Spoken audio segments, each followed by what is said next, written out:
They say God is merciful, all-loving, all-compassionate.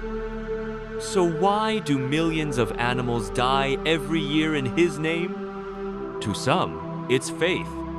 To others, it's cruelty. And somewhere in between, a deeper question rises. If God is truly merciful, why kill animals on Eid? Let's explore how Muslims, Hindus, and Christians each see this ancient debate. The Muslim perspective, Eid al-Adha, the festival of sacrifice. For Muslims, it's not just about meat. It's a memory of the Prophet Ibrahim, known as Abraham in the Bible.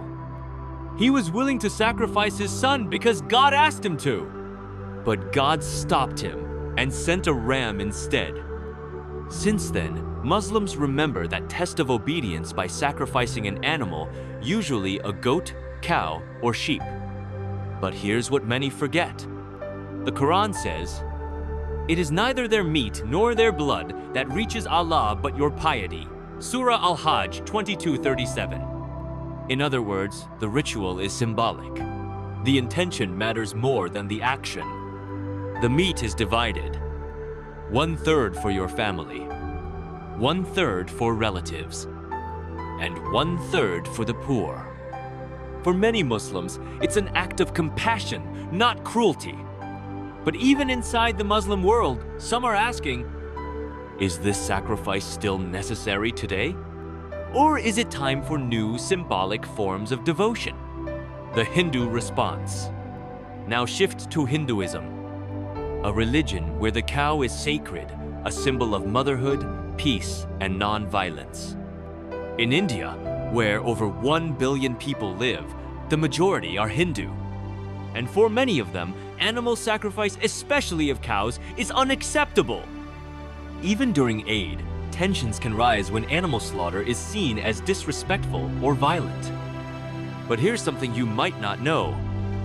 Some ancient Hindu traditions, especially in Shakta and Tantric worship, once included animal sacrifices. Today, most Hindus reject this practice. But like every religion, Hinduism has evolved. So, while Hindus may criticize Eid sacrifices, their own history isn't free of blood either. The Christian viewpoint. What about Christianity? In most Christian traditions, animal sacrifice ended 2,000 years ago. Why? Because Jesus is seen as the ultimate sacrifice. The Lamb of God who died for humanity so no more blood offerings were needed. But look deeper into the Bible and you'll find plenty of sacrifice in the Old Testament. Bulls, goats, lambs. It was once common. Even today, some tribal or rural Christian communities, particularly in parts of Africa and the Middle East, still perform animal offerings. Not as Christian law, but as cultural tradition.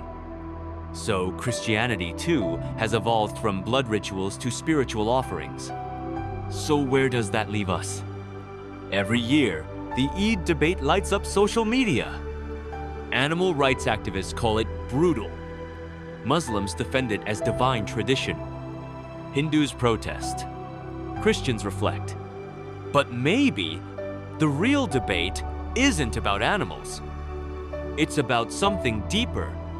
What does God really want from us? Is it meat? Or mercy? Is it sacrifice? Or submission?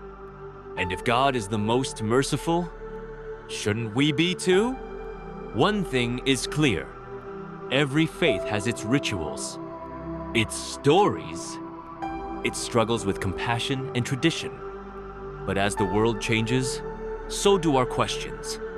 And maybe the next time we speak of God's mercy, we should ask ourselves, are we living it? What do you think? Is Qurbani devotion or destruction? Let us know in the comments. And if this made you think, like, share, and subscribe for more deep dives into faith, culture, and humanity,